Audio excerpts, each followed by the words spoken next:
Alors, il y a un rapport entre les 4 éléments et le livre de la Genèse, le premier chapitre de la Genèse.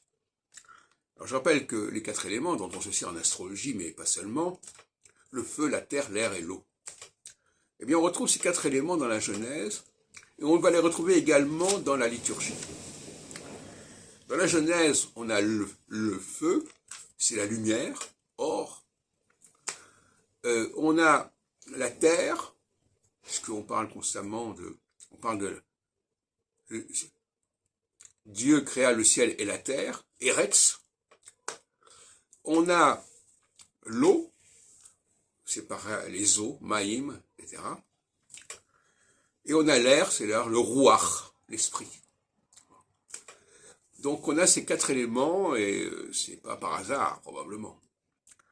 Et au niveau liturgique,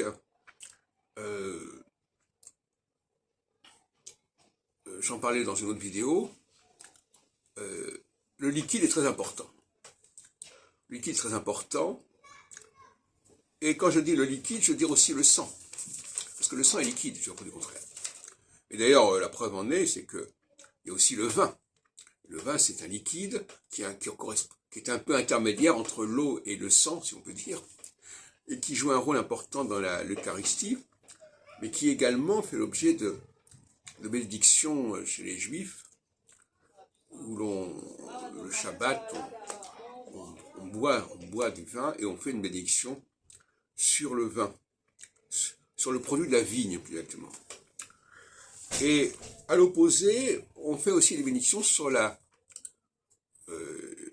pain, qui correspond d'ailleurs à l'hostie, qui est une forme de pain finalement dans l'Eucharistie. Et quand on fait la bénédiction sur le pain, on dit le pain tiré de la terre, min haaretz, lechem min haaretz. Donc on voit bien qu'on a aussi cette notion de liquide, la vigne, le vin qui est liquide, la terre qui est effectivement le pain qui est issu de la terre. Voilà.